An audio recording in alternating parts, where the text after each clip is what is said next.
Istri Pak Ustadz yang alim, part 1.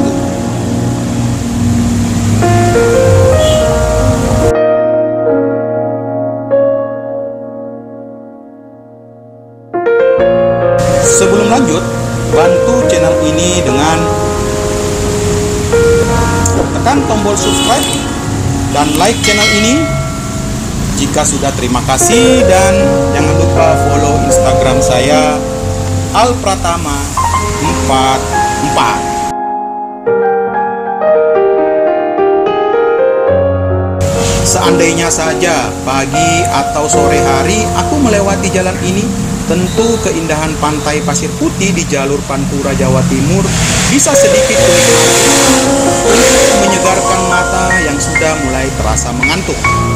Pantai yang terletak di antara kota Probolinggo, banyaknya rumah makan dan toko cindramata di sepanjang jalan dapat menjadi alternatif tempat beristirahat bagi para pelintas dari Jawa yang menuju ke Pulau Bali ataupun sebaliknya. Deru mesin diesel Pajero hitamku menggeram perlahan menembus sunyinya malam. Kujaga kecepatan dengan konstan.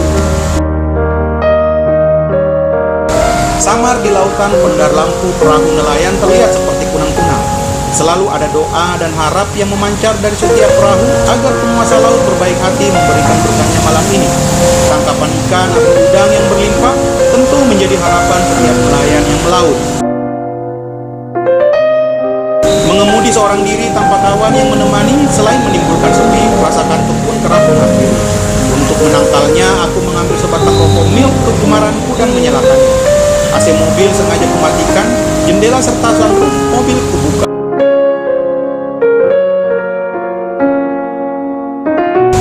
Seketika semilir angin malam yang dingin menyergap kabin mobil.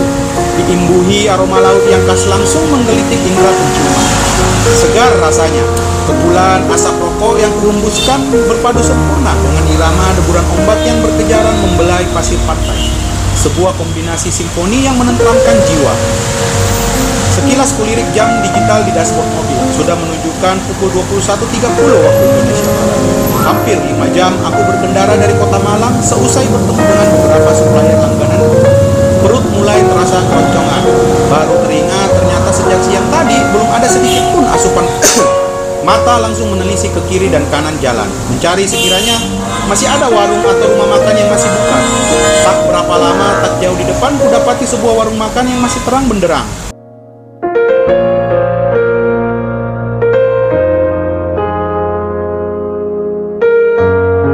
Tidak terlalu besar, tapi mudah-mudahan makanan yang disajikan nanti bisa meredakan penghuni perutku yang sudah mulai protes. Sekaligus beristirahat sejenak, meluruskan pinggang yang terasa pegal. Kutepikan mobilku dan parkir di halaman rumah makan. Area parkirnya tidak luas, mungkin hanya bisa menampung sekitar 3 mobil berjajar. Di depanku ada sebuah mobil sejenis carry yang sedang parkir. Kulihat pengemudinya membuka jok depan, sepertinya sedang memperbaiki sesuatu di bagian mesin. Aku pun beranjak masuk ke dalam warung. Seorang bapak tua berusia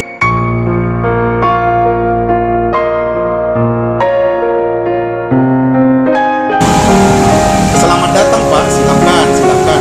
Aku tersenyum dan mengangguk takjub menanggapi sapaan bapak tua itu.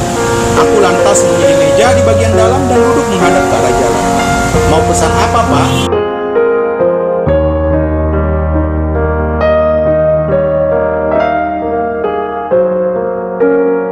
Bapak tua yang sepertinya pemilik warung menanyakan makanan apa yang ingin kupesan sembari memberikan daftar menu sederhana yang dipegangnya. Aku pun sejenak membaca daftar menu tersebut. Saya pesan nasi goreng spesial, telurnya didadar dan minumnya teh manis hangat saja. "Baik Pak, ada lagi kira-kira?" "Enggak Pak, itu aja." "Baik, silakan ditunggu Gi." Bapak itu kemudian berlalu ke arah dapur dan segera menyiapkan pesananku.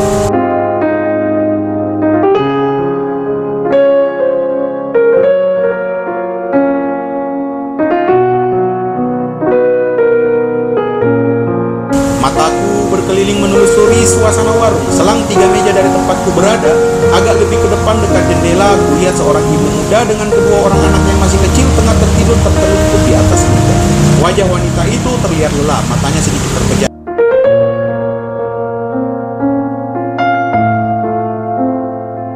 Pasti wanita dan anak-anak itu keluarga dari bapak Bapak yang sedang membetulkan mobil di depan batu. Di bawah penerangan cahaya lampu neon, kuperhatikan wanita itu dengan seksama. Wajahnya ternyata cukup menarik, kulitnya putih dan hidungnya lumayan bangir. Usianya kuperkirakan sekitar awal 30-an. Wanita itu mengenakan baju gamis berwarna off-white polos serta jilbab lebar berwarna putih bermotif kembang-kembang, paduan yang senada. Selagi asik memperhatikan keayuan wajahnya, wanita itu tampaknya sadar sedang kuperhatikan. Dia menoleh kepadaku.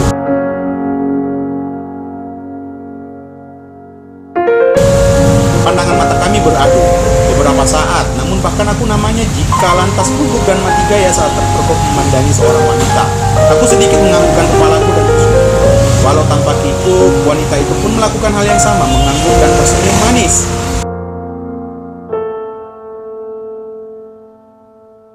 Sebentuk lesung pipi tercipta ketika ia tersenyum, menghiasi kedua pipinya, menambah kecantikan alami wajahnya. Tak berapa lama, bapak pemilik warung membawakan pesanan teh hangatku, dan sapaannya membuyarkan aktivitasku yang tengah mengagumi indahnya ciptaan Tuhan yang maha pencipta. Ini teh hangatnya dulu, Pak. Nasi gorengnya masih menunggu, ujarnya. Ya, Pak, terima kasih, jawabku. Aku pun menyeruput teh manis hangat tadi, sedikit mengobati dahagaku. Aku teringat handphone di dompetku ternyata masih tertinggal di dalam. Aku pun segera beranjak menuju mobil untuk mengambilnya. Setelahnya, aku tidak segera kembali masuk ke dalam warung, menyalakan sebatang rokok sambil menuju tempat bapak yang sedang membetulkan mobilnya. Kulihat bapak itu sedang berdiri dan menyeka keringat di dahi dengan punggung tangannya. Aku pun menyapanya. Assalamualaikum. Mobilnya kenapa, Pak? Waalaikumsalam. Oh ini, Pak, saya nggak ngerti tapi tadi sempat mati-mati mesinnya di jalan. Didiamkan sebentar lalu bisa nyala lagi. Saya nggak ngerti mesin, jadi saya bingung memperbaikinya, lanjut bapak itu. Sebelum mesin mati, tanda-tandanya seperti apa, Pak? Aku lanjut bertanya lagi.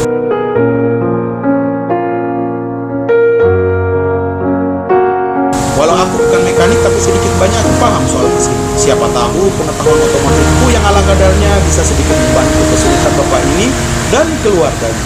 Bapak itu lalu menerangkan kejadian yang ia ingat sebelum mobilnya mogok.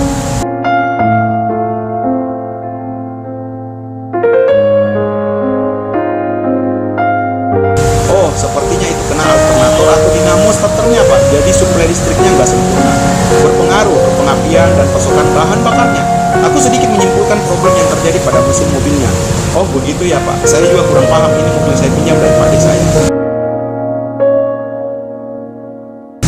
Bapak dari mana dan mau kemana? Aku kembali bertanya padanya. Saya dari Nganjuk menuju Lombok, Pak. Wah, masih jauh. Iya, saya tinggal di Lombok. Ini habis dari Nganjuk menengok ibu saya yang sedang sakit.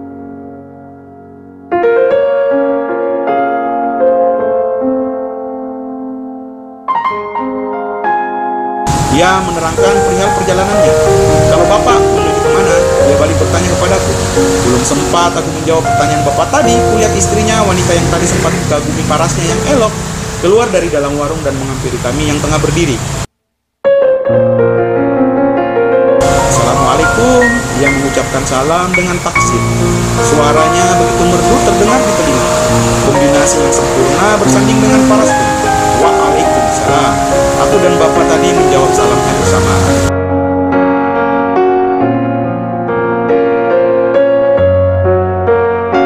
Bagaimana Abi? Mobilnya sudah bisa nyala lagi? Tanya wanita itu pada suaminya. Belum tahu Umi, belum kali coba. Ya sudah, dicoba dulu Abi, ini sudah malam, perjalanan kita masih jauh. Suaminya segera menuju sisi pengemudi dan mencoba menstarter mobilnya.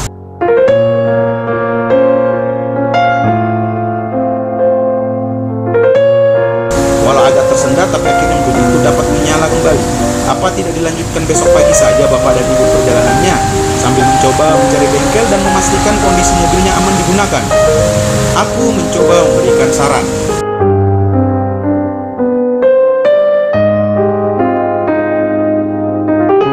Istrinya tampak mengangguk dan sepertinya menyetujui saranku sebelum suaminya memotong. Perjalanan kita masih jauh, Pak. Aku telat sampai Lombok karena lusa anak-anak sudah harus masuk sekolah lagi. Suaminya menolak saran.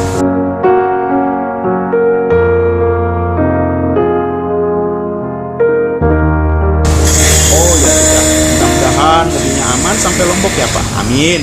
Keduanya menjawab kompak doa yang tampaknya tidak terkabul. Nantinya, wanita yang dipanggil Umi itu pun masuk kembali ke warung dan membangunkan anak-anaknya untuk memulai perjalanan kembali. Pasangan suami istri itu pun menyempatkan untuk berpamitan kepadaku sebelum menjalankan perjalanan. "Kami duluan ya Pak," ujar bapak itu sambil mengulurkan tangan untuk bersalaman. "Assalamualaikum." "Waalaikumsalam,"